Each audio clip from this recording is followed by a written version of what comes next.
We often think that the worst things happen in strange places, when we least expect it. But sometimes, the most dangerous people are the ones in the house you call family. And Riley Crossman, a smart, obedient and dreamy 15-year-old girl, paid with her own life just because she trusted her mother too much. In the spring of 2019, the small town of Berkeley Springs in West Virginia seemed to wake up with the warm sunshine of the first days of the season. But for the Crossman family, those peaceful days suddenly ended one morning in May. Riley, the friendly, always punctual, never troubled daughter, suddenly stopped coming to school. No notes, no traces, no phone, no bag. Everyone tried to believe that she was just going somewhere.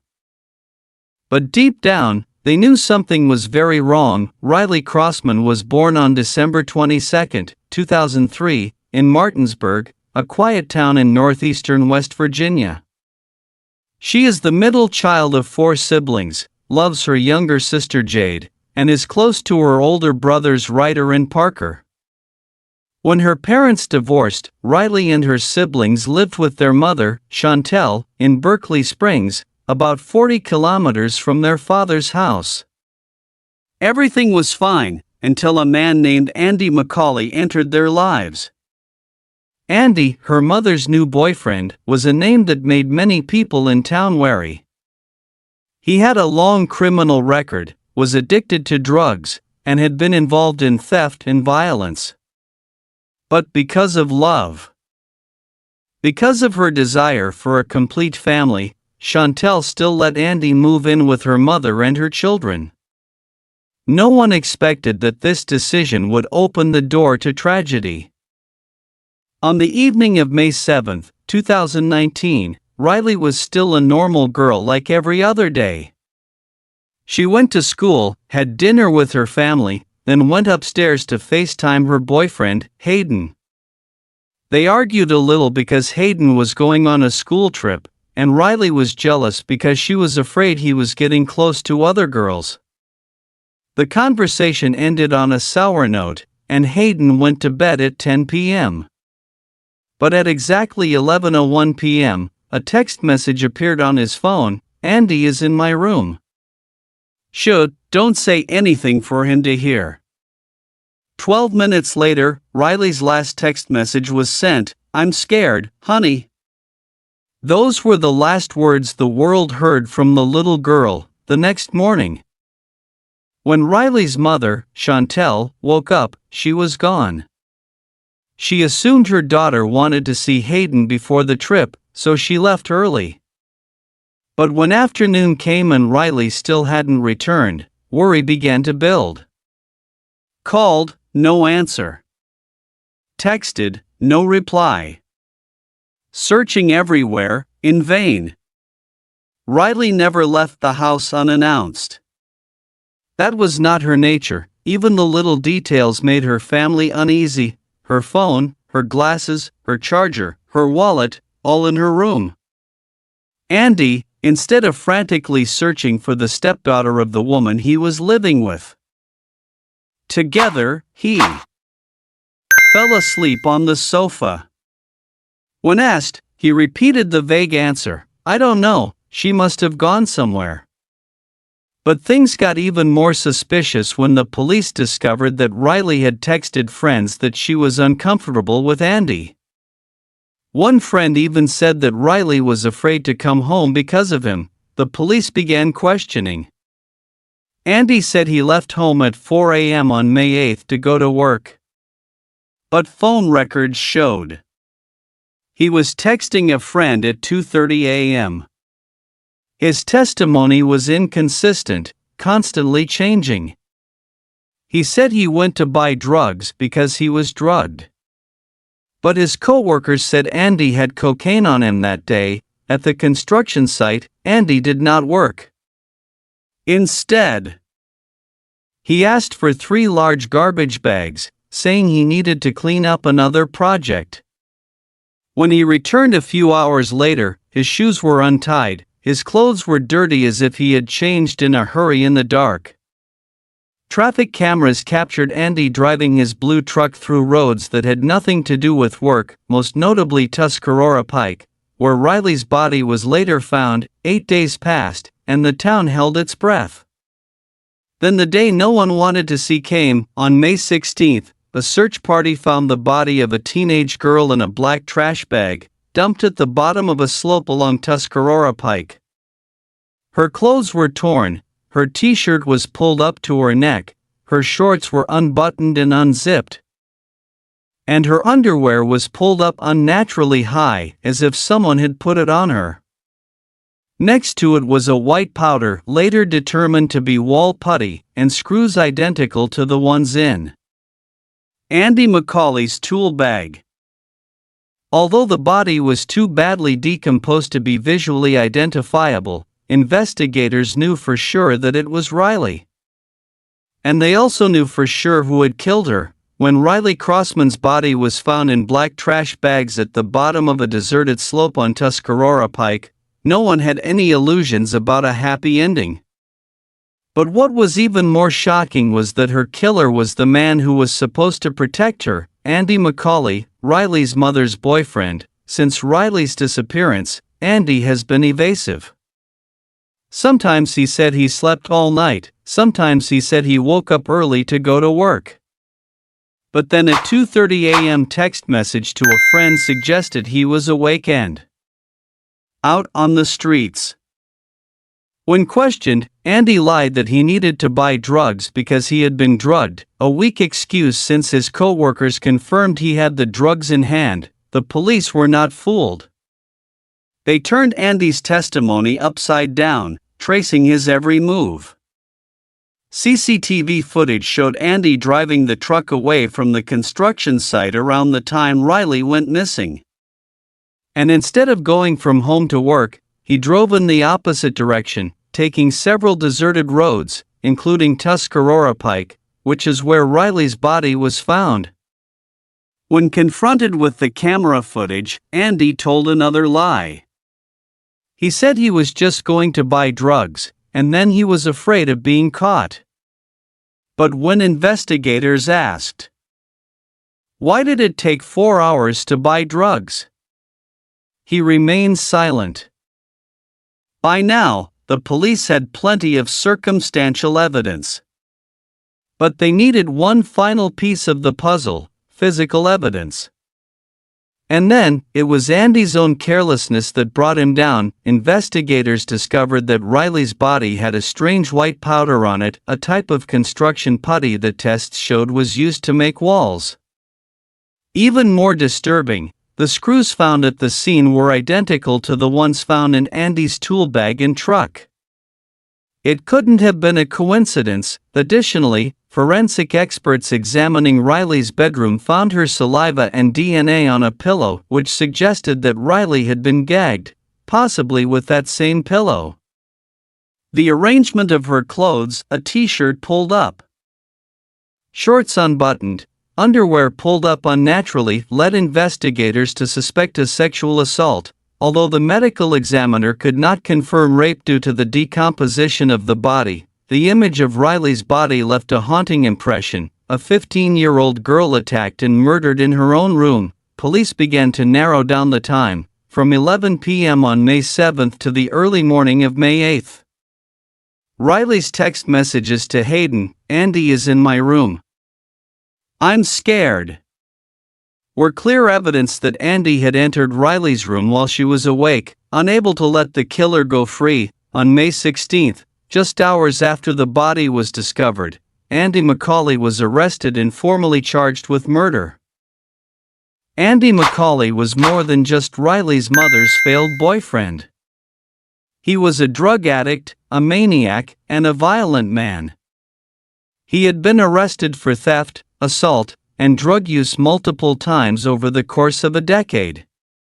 But somehow he had entered Chantel's home, living with her children as a stepfather. Riley, a well-behaved, idealistic teenager, was not prepared to face such a man in her own home. Perhaps she thought that if she kept quiet, everything would go away. But Riley had sent out one last distress signal, and it had been ignored for too long. when Andy was arrested, he pretended to cooperate, taking a polygraph test, appearing willing to answer any questions. But the polygraph test was invalid because he was still high on drugs. It was all an act to stall for time. When the police announced that they had found the body of a young woman, Andy feigned emotion. "I hope it's not Riley. I loved her like my own daughter." But those words could not hide the forced smirk and the evasive gaze. In fact, investigators said Andy had lied all along. Each new confession was just another version of the truth. And the deeper they dug, the clearer it became, Andy wasn't just a suspect. He was the killer, deliberate, planned, and completely remorseless. The Riley Crossman case quickly spread through the media and shocked the Berkeley Springs community. People could not believe that a 15-year-old girl had been murdered in her bedroom by her mother's boyfriend, and her body had been discarded like trash. The police, the media, and the community all asked the same question: if it weren't for that text message sent at 11 p.m., would we ever have known the truth? But it was thanks to Riley's instinct, her lucidity in the moment of greatest fear, that the truth finally came out. Andy thought he had killed, buried, and gotten away with it. But he had forgotten one thing: no matter how good a murderer is, he can't erase the blood from the truth. More than 2 years after Riley Crossman was murdered, the case was finally brought to trial. On September 27, 2021, in a packed courtroom in Morgan County, West Virginia, Andrew "Andy" McCauley, the man who once lived under the same roof as the victim, faced justice. The atmosphere in the courtroom was suffocating. Riley's family, friends, reporters, police, and local residents were all present. Everyone knew that the prosecutors had a case as solid as iron: hundreds of pieces of evidence, testimony, video footage, physical evidence from the crime scene to the construction site. But what was shocking was that Andy still did not plead guilty. Instead, he pleaded silent and emotionless.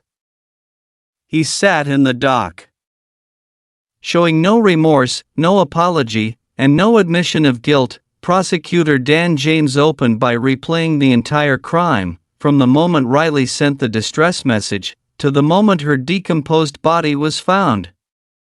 But the highlight of the trial was not just the evidence, but also the heartbreaking detail: Riley had been killed in her own bedroom, where she should have been safest. They described Riley's clothes as torn and pulled up unnaturally. Her t-shirt was bunched around her neck, her shorts were unbuttoned, her underwear was pulled up so high that her private parts were exposed. Although it was impossible to determine whether she had been sexually assaulted because of the decomposition of her body, the image was enough to make everyone in the courtroom silent with anger and horror. The medical examiner concluded that Riley died of homicide of unspecified means, that is, she was killed, but could not determine the exact cause because the body was so decomposed. However, they did not rule out strangulation or suffocation with a pillow, exactly what the police suspected. The officer at the scene testified about the condition of Riley's body. He described how her clothes had been put back on carelessly, not as if she had put them on herself.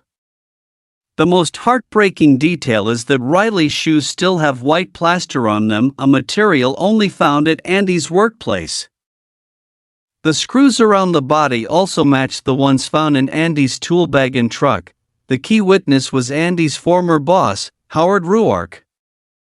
He took the stand and said that on the morning of May 8, Andy left the construction site for 4 or 5 hours and asked for industrial trash bags.